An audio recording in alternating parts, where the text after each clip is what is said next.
پہلے کی بات ہے۔ بہت دور ایک سنسان سرسبز پہاڑی علاقے میں رنگ برنگے جنگلی پھولوں کے جھنڈ کے پاس ایک چوٹی تھی جس پر ایک عجیب سی جھونپڑی تھی۔ کوئی بھی اس کے قریب نہ جاتا تھا کیونکہ وہاں رہنے والی ایک ڈرونی عورت کی کہانیاں مشہور تھیں۔ کہا جاتا تھا کہ وہ لوگوں کی خواہشات کو پورا کرتی ہے مگر اس کے بدلے میں کچھ بہت ہی عجیب اور خوفناک قیمت مانگتی تھی۔ لوگ اس کے بارے میں سن کر ہی ڈر جاتے تھے اور کوئی بھی اس کے پاس نہ پھٹکتا تھا۔ ایک دن پہاڑ کے دامن میں ہری بھری گھاس پر دو خوبصورت لڑکیاں بیٹھی آرام کر رہی تھیں۔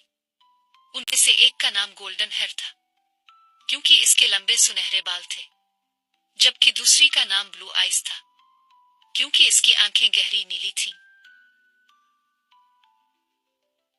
میں چاہتی ہوں کہ کچھ ایسا کروں جس سے سب خوش ہو جائیں۔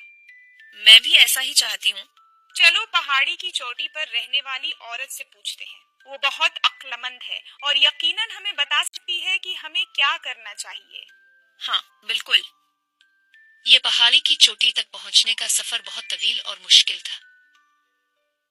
کچھ دیر میں ہی لڑکیاں تھک کر بلوط کے گھنے درختوں کے نیچے بیٹھ گئیں جہاں سائے میں کافی ٹھنڈک تھی۔ راستے میں انہیں کوئی پھول نہیں ملا مگر وہ مایوس نہیں ہوئی۔ انہوں نے بلوط کے پتوں سے خوبصورت اور نفیس سی ٹوکریاں بنائیں اور انہیں رسیلے سرخ بیروں سے بھر دیا تاکہ جب وہ بوڑھی عورت کے پاس پہنچیں تو اس کے لیے کچھ لے جا سکے۔ رنگ برنگے پرندے اپنی سریلی آوازوں میں نغمے گاتے جا رہے تھے اور شاخوں کے بیچ گلہریاں شرارتوں سے چھلانگیں لگا رہی تھیں۔ دونوں لڑکیاں رک گئیں اور گلہریوں کی شرارتوں پر ہنسنے لگے۔ ایسا معلوم ہوتا تھا کہ جیسے گلہریاں بھی گویا ان کی باتوں میں شریک ہوں۔ وہ ان معصوم جانوروں سے باتیں کرنے لگے جیسے وہ ان کے پرانے دوست ہوں۔ راستہ پتھریلا اور دشوار تھا اور اونچائی کی طرف جا رہا تھا مگر لڑکیوں کے چہروں پر عزم اور مسکراہٹوں کی چمک تھی۔ وہ قدم با قدم اوپر بڑھتی گئیں۔ کچھ دیر بعد سورج غروب ہونے کو تھا۔ شام کی خنک ہوا نے بھی سکون اختیار کر لیا تھا۔ پہاڑی کی فضا میں ایک عجیب سی خاموشی چھا گئی تھی جیسے ساری کائنات چند لمحوں کے لیے ٹھہر گئی ہو۔ ہر طرف خاموشی اور ٹھنڈک کا راج تھا اور پہاڑی کا منظر بے حد پرسکون اور دلفریب محسوس ہو رہا تھا۔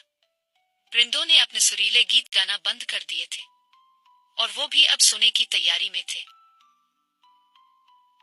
دوسری طرف گلہریاں بھی اپنی آرام گاہوں میں جا بسی تھیں۔ لڑکیاں اب بھی مسلسل اپنی منزل کی طرف گامزن تھیں۔ چاند اور ستاروں کے نکلتے ہی مینڈک جاگ گئے۔ ہر طرف بھنورے اور جگنو اڑنے لگے اور رات کی موسیقی شروع ہو گئی۔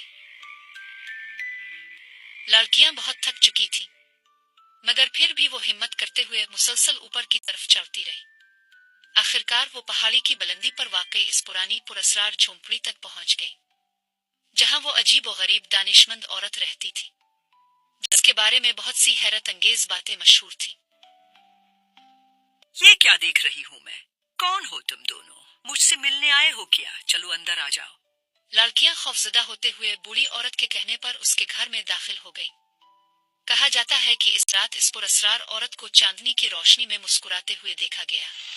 اس دن کے بعد سے ان دونوں لڑکیوں کو دوبارہ کبھی نہ دیکھا گیا کیونکہ چڑیل نے ایک کو گولڈن روڈ اور دوسری کو پرپل ایسٹر کے پھولوں میں تبدیل کر دیا تھا۔ اب یہ پھول ہمیشہ پہاڑوں پر ایک دوسرے کے ساتھ کھیلے ہوئے ملتے ہیں۔